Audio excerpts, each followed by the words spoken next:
누가복음 15장 11절부터 32절까지의 말씀, 22절부터 24절 말씀을 한 목소리로 봉독하시겠습니다. 22절입니다. 아버지는 종들에게 이르되 제일 좋은 옷을 내어다가 입히고 손에 가락지를 끼우고 발에 신을 신기라. 그리고 살진 송아지를 끌어다가 잡으라. 우리가 먹고 즐기자. 이 내 아들은 죽었다가 다시 살아났으며 내가 잃었다가 다시 얻었노라 하니 그들이 즐거워하더라. 아멘. 야곱은 12 아들 가운데 요셉을 이제 편애한 것으로 보입니다. 다윗의 아버지인 이새는 사무엘상 16장에서 사무엘 선지자가 이스라엘의 왕으로 기름 붓기 위해서 자기 집에 왔을 때 엘리압, 아비나답, 삼마 등 7 아들을 차례로 불러내는데 선지자가 내 아들들이 다 여기 있느냐, 이게 전부냐 이렇게 물을 때까지 다윗을 말하지 않습니다. 아버지 이새의 머릿속에 우리 집에서 왕이 나온다면 다윗은 아닐 거야 이런 생각을 했던 것으로 보입니다. 이새의 8 아들 가운데 다윗은 역차별 받은 게 아닌가, 그런 인상을 풍기는 것이 사실입니다. 그러나 하나님은 모든 사람을 차별하지 않으시고 다 사랑하십니다.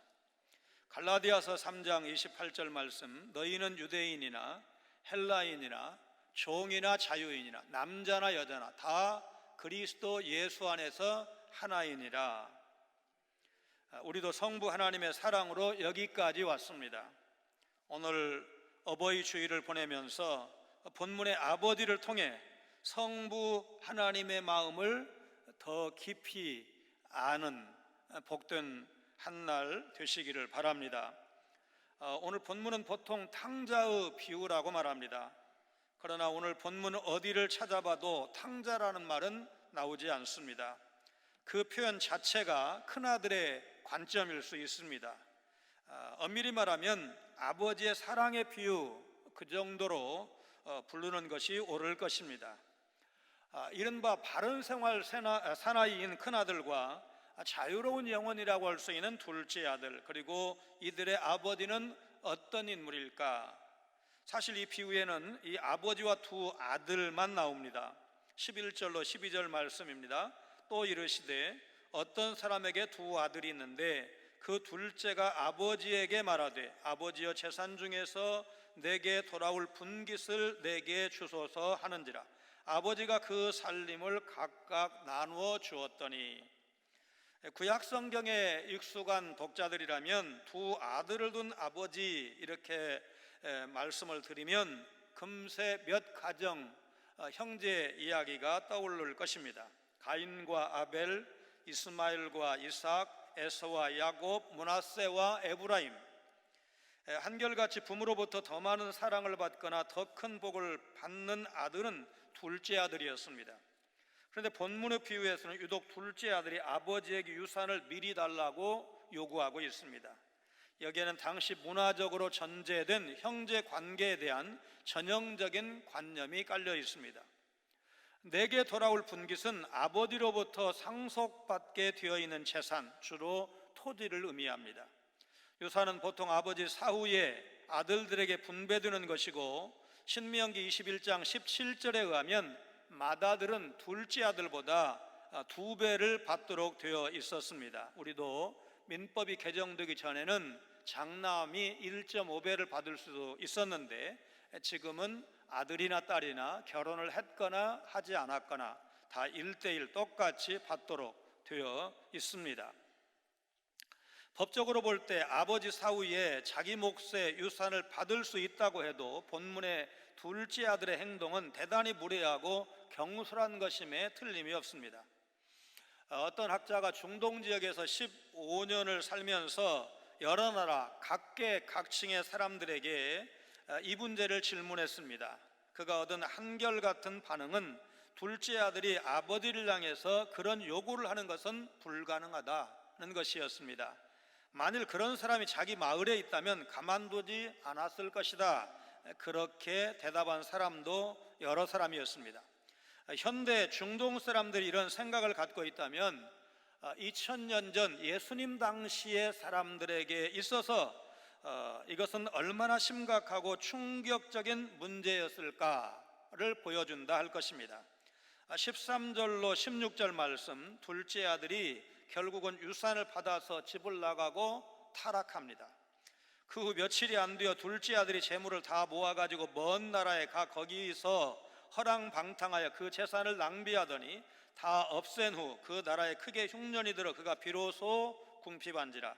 가서 그 나라 백성 중 한 사람에게 붙여 사니 그가 그를 들로 보내어 돼지를 치게 하였는데 그가 돼지 먹는 쥐염 열매로 배를 채우고자 하되 주는 자가 없는지라.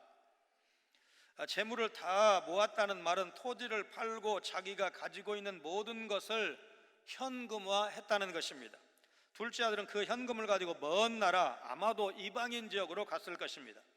특정한 목적지를 염두에 두었다기보다 무조건 아버지로부터 멀리 떠나고 싶었을 것입니다. 그곳에 가서 그는 모든 재산을 낭비했고 허랑방탕하게 지냈습니다. 이 허랑방탕하다는 표현은 구원의 소망 없이 살아간다라고 번역할 수가 있습니다. 30절에 의하면 허랑방탕한 삶은 장녀들과 더불어 성적 방종에 빠져 지낸 그런 삶이었습니다.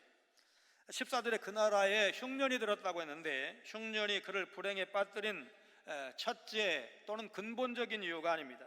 그것은 이미 그가 저지른 악행과 어리석음의 결과로 드러냈을 뿐입니다.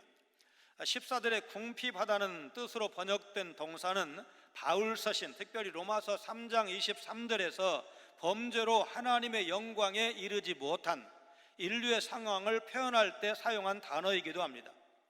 율법에 의해서 돼지는 부정한 동물로 규정되어 있는데 그 돼지 치는 일을 유대인으로서의 정체성을 포기하면서 정말 돼지 먹이를 구하는 이 둘째 아들의 모습은 인간성의 존엄성까지도 포기한, 잃어버렸다는 것을 상징한다고 할 것입니다.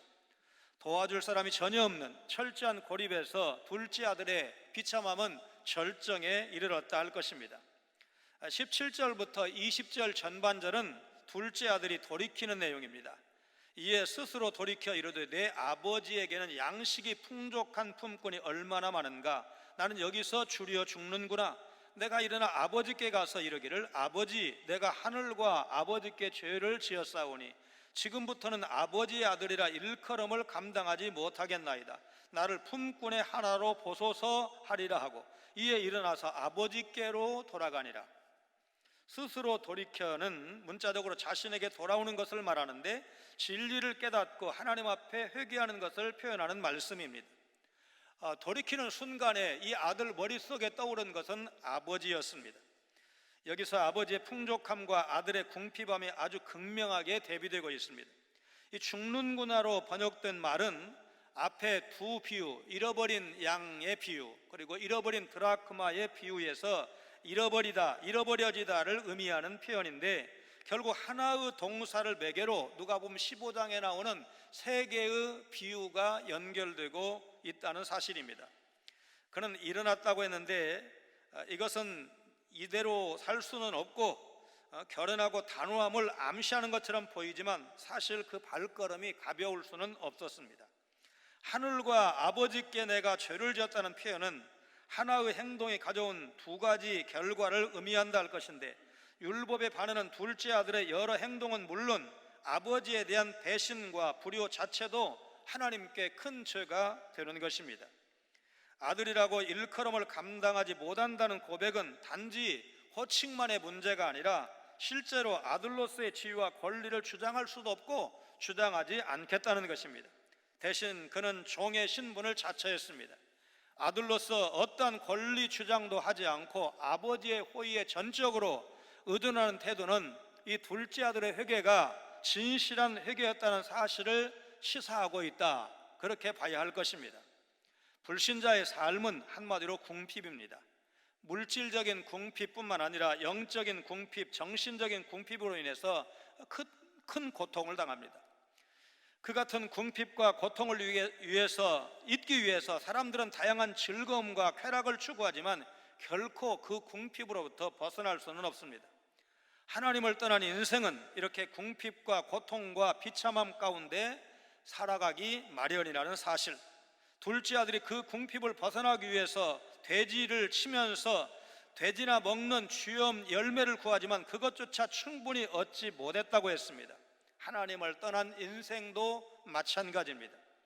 궁핍에서 벗어나려고 아무리 애를 써도 더 큰 궁핍에 빠지게 됩니다. 궁핍에서 벗어날 수 있는 길은 모든 것이 넉넉한 아버지께, 하늘 아버지 성부 하나님께 돌아가는 것입니다. 궁핍을 해결하는 유일한 방법이 성부 하나님께 돌아가는 것이라는 것, 아버지는 집 나갔다 천신만고 고생 끝에 돌아온 둘째를 다시 아들로 맞이합니다. 둘째 아들과 아버지의 거리는 아직 멀다고 했습니다. 그러나 이미 아버지의 행동은 시작되었습니다. 20절을 보면 아버지는 그를 보았고 측은히 여겼고 달려갔고 목을 안고 입을 맞추었다고 했습니다.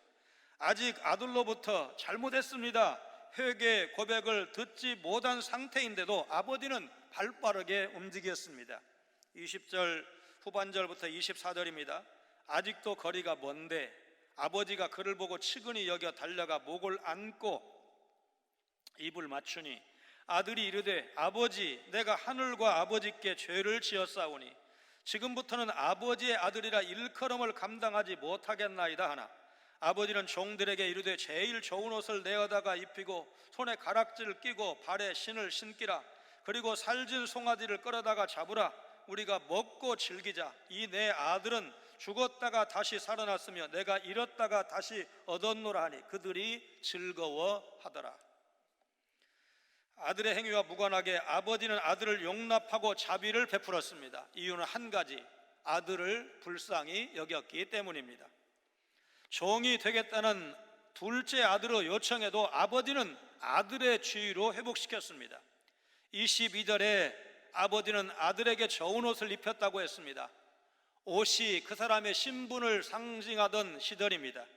좋은 옷은 종이나 고용인이 아니라 아들로서의 신분 회복을 의미하는 것입니다. 또 그 손에 가락지, 반지를 끼게 했다고 했습니다. 창세기 41장 42절에 바로왕은 요셉의 뛰어남을 인정을 하면서 내가 너보다 높은 것은 보좌뿐이라 그러면서 자기의 인장 반지를 빼서 요셉에게 끼워줍니다. 여러분, 그 행동은 요셉이 결제하면 아무리 거액이라 할지라도 즉각 국고에서 결제된다는 것을 의미하는, 우리가 쓰고 있는 카드는 다 월별로 매월 쓸 수 있는 한계가 있죠. 200만 원까지 결제할 수 있고 500만 원까지 결제할 수 있고, 전에 신문에 보니까 기업의 대그룹의 오너에게 발급한 5장인가 아주 거창한 카드가 있다는데 그거는 제한이 없는지 있는지는 잘 모르겠어요. 요셉에게 인장반지를 빼준 것은 무한대로 쓸 수 있도록 무한대 신용카드를 왕이 발급해 줬다, 아마 그런 식으로 표현하는 것이 가능할 것입니다.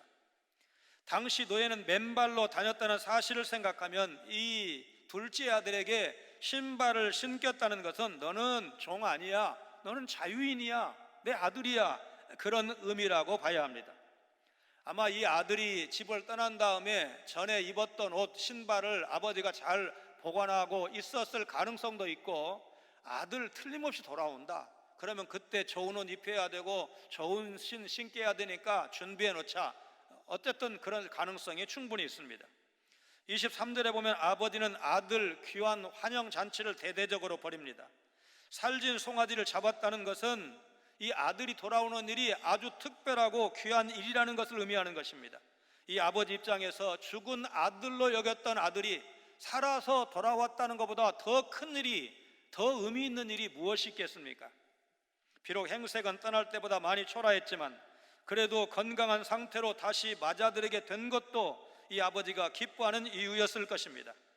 아버지는 그 기쁨과 즐거움을 혼자 간직하지 않고 여러 사람을 초청해서 함께 나누었다고 했는데 일종의 공식 만찬, 말하자면 마을 사람들에게 내 아들 돌아왔어, 우리 아들 돌아왔어 공식적으로 선포하고 싶은 아버지의 마음이 이렇게 표현되었을 것입니다.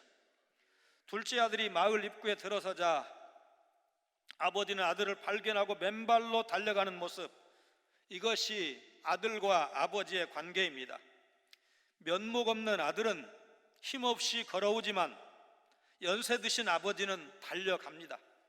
아들은 고민하고 쭈뼛쭈뼛 망설이다 말하지만 아버지는 그냥 안아버립니다. 세상에는 자비가 없지만 아버지에게는 자비가 넘칩니다. 아들은 아버지에게 용서를 구하지만 정작 아버지는 용서라는 말조차 언급하지 않습니다. 이미 수천 번도 더 아들을 용서했기 때문입니다. 로버트 로빈슨이라는 사람은 17살 때 유명한 영적 지도자 조지 휘필드의 영향을 받아 그리스도인이 되었습니다. 그는 신실하지 못하고 아무 자격 없는 자신을 받아주신 하나님께 감사의 마음을 고백하면서 우리가 조금 전에 불렀던 찬송가 28장 복의 근원 강림하사를 작사했습니다. 그런데 시간이 지나면서 불같은 믿음도 점점 식어가고 하나님으로부터 멀어져 갔습니다. 결국 죄가 그의 삶 속에 뿌리를 내렸고 드디어 그는 믿음에서 완전히 떠나 탕자처럼 방황하기 시작했습니다. 그는 괴로운 날을 보내다가 자기 정주에서 벗어나고 싶어서 먼 곳으로 여행을 떠났습니다. 그러던 어느 날 어느 여자와 함께 마차를 타고 길을 가게 되었습니다. 예수님으로 인해 마음속에 기쁨이 가득한 여인은 마차 위에서 오직 예수님에 대한 이야기만 했습니다. 로빈슨은 그녀의 이야기가 부담스러웠지만 어쩔 수 없이 그녀의 이야기를 들어야만 했습니다. 그런데 여인의 무릎 위에는 찬송가 한 권이 놓여 있었습니다. 그녀는 로빈슨에게 선생님, 이 찬송은 저의 삶에 아주 큰 영향을 주었답니다 말하면서 찬송가의 한 페이지를 펼쳐서 보여주는데 바로 로버트가 작사한 복의 근원 강림하사였습니다. 그녀는 조용히 찬송을 부르기 시작했습니다. 그녀가 찬송을 거의 마칠 때쯤 로버트는 가슴에서 솟구치는 하나님의 사랑에 대한 감정이 복받쳐서 마차 바닥에 엎드려 울고 말았습니다. 실은 제가 그 찬송을 작사한 사람입니다.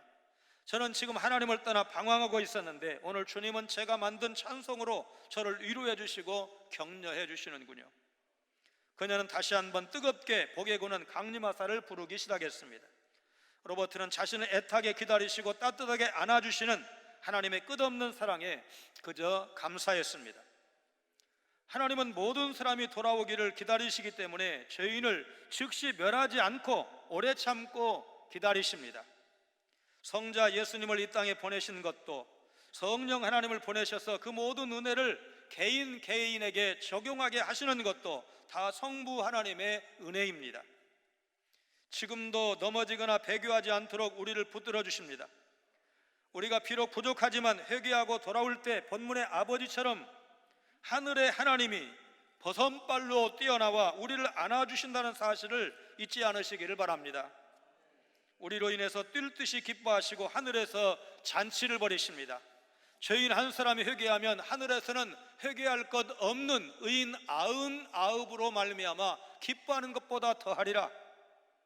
여러분과 저는 늘 성부 하나님의 이런 사랑, 이 마음을 잊지 말고 감사하는 삶을 살아야 할 것입니다.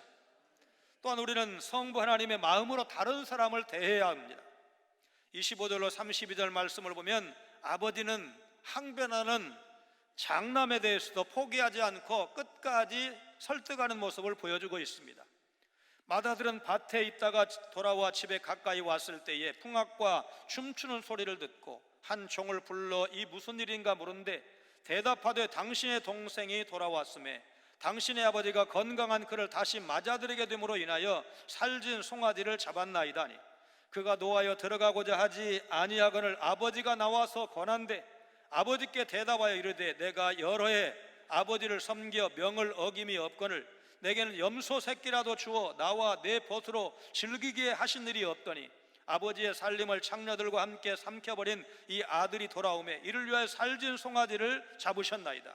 아버지가 이르되 예 너는 항상 나와 함께 있으니 내 것이 다 내 것이로되 이 내 동생은 죽었다가 살아났으며 내가 잃었다가 얻었기로 우리가 즐거워하고 기뻐하는 것이 마땅하다 하니라. 둘째 아들을 위한 잔치가 무르익을 무렵 맏아들이 밭에서 일하다가 집으로 가까이 왔지만 마음은 집과 아버지로부터 멀리 떨어져 있었습니다. 큰아들의 등장은 잔치의 절정과 맞물려 있습니다. 풍악과 춤추는 소리는 낯설고 불편했고 종을 통해 들은 상황은 분노를 일으키기에 충분했습니다. 그는 잔치에 동참하기는커녕 집에 들어가지도 않았습니다. 아버지는 둘째 아들에게 했던 것과 똑같이 맏아들에게 나와서 권했지만 맏아들은 마음을 열지 않고 두 가지 불만을 아버지에게 표출하고 있습니다. 첫째, 악행을 저지른 동생은 아버지의 호의와 은총을 받을 자격이 전혀 없다는 것입니다. 그는 자기 동생을 내 아우라고 말하지 않고 이 아들이라고 칭함으로써 경멸하는 못된 마음을 드러내고 있습니다. 둘째, 그는 죄인에게 큰 잔치를 베푸는 아버지의 자비로움을 이해하지 못했습니다. 자기는 그 자비로움을 전혀 맛보지 못했다는 듯이 여러 해 아버지를 섬겨 명을 어김이 없는 자신에게 약소한 잔치, 염소 새끼 한 마리라도 잡아서 친구들과 함께 나눌 수 있도록, 누릴 수 있도록 베풀어주지 않으셨다고 항변하고 있습니다. 여기 섬기다는 말은 노예나 종과 어울리는 말이고, 명이라는 말은 모세의 율법을 가리킬 때 쓰는 단어입니다. 아버지는 맏아들과 아버지가 항상 함께 있는 관계이고 아버지의 것이 다 내 것이라고 응답을 하십니다. 아버지는 지금 아들아, 너는 종이 아니야, 너는 당당한 내 아들이라는 사실을 잊으면 안 돼 라고 말씀하고 있는 것입니다.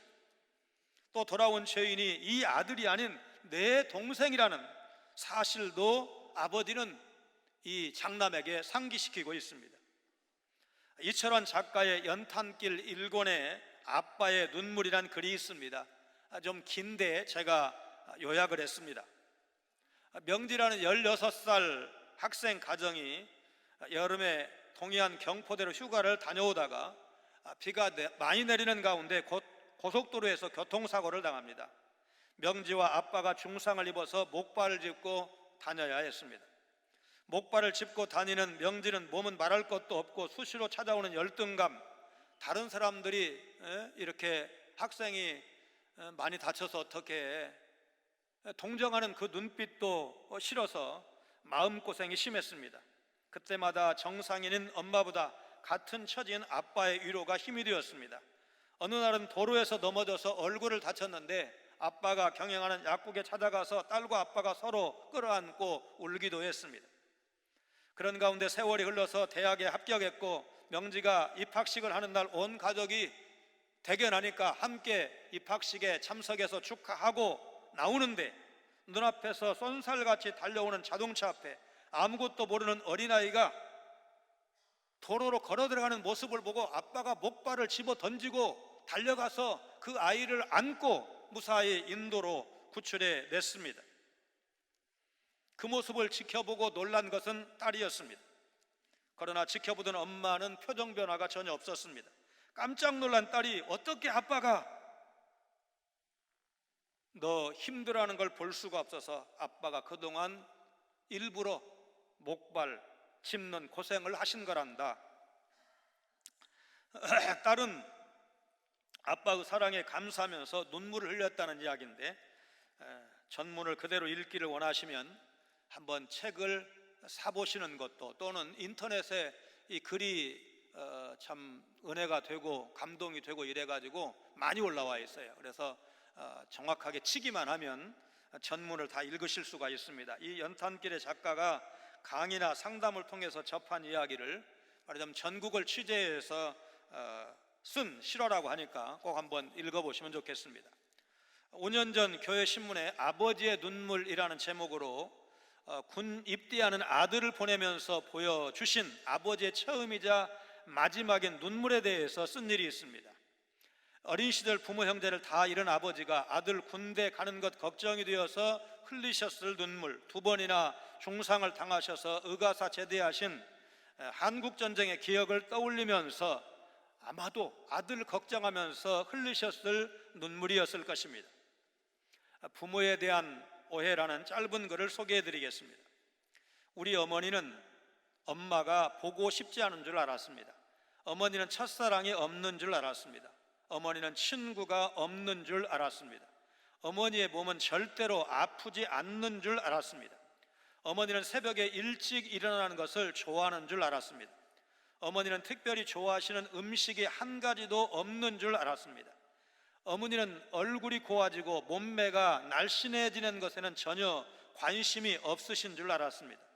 어머니가 언제까지나 우리 곁에 계실 줄 알았습니다.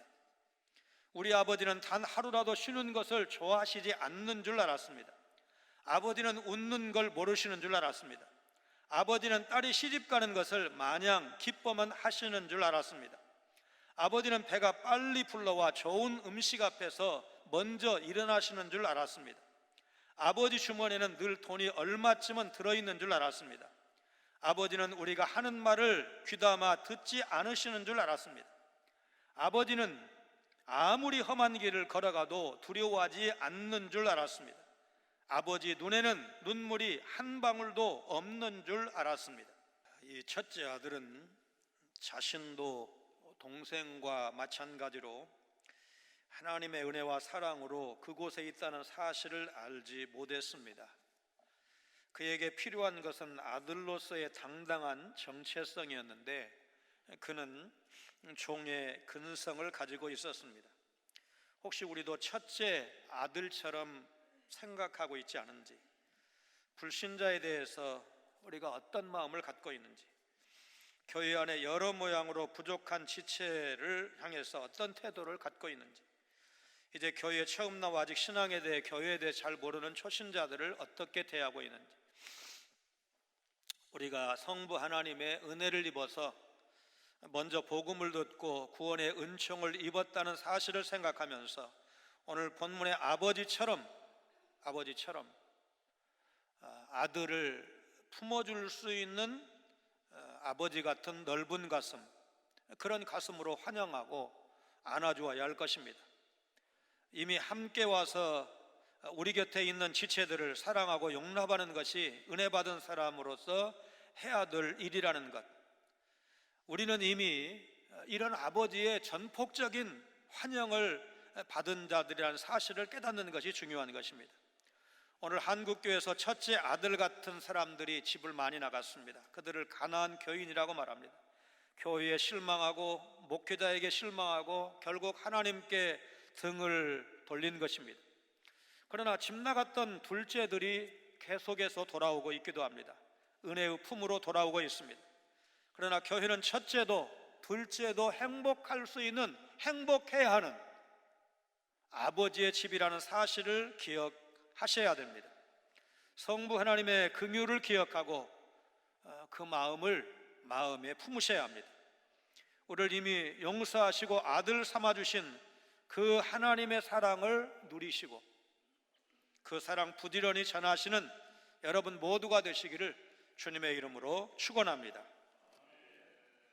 거룩하신 하나님, 비록 아들이 아버지의 재산을 탕진했지만 아버지는 아들이 무사히 돌아온 것만으로도 기뻐하며 잔치를 여는 비유의 말씀을 통해 성부 하나님의 사랑을 조금이라도 알게 하시니 감사를 드립니다. 크게 불평하는 큰아들도 포기하지 않고 끝까지 설득하는 너그러운 모습을 통해 잃었다가 다시 얻은 아들이라고 하시는 아버지의 그 깊으신 마음을 보면서 여전히 돌아오지 않고 있는 수많은 영혼이 회개하고 돌아오기를 고대하시는 하늘 아버지의 마음을 품고 가정 복음화를 위해서 기도를 쉬지 않는 저희들 모두가 되게 하여 주옵소서. 부모님을 끝까지 잘 모시는 저희들 되게 하시고 성경의 약속대로 부모를 공경하고 순종하여 하나님께서 친히 약속하신 땅에서 잘되고 장수하는 복을 누리는 성광의 모든 성도들 다 되게 하여 주옵소서. 예수님 거룩하신 이름으로 간절히 기도하옵나이다. 아멘.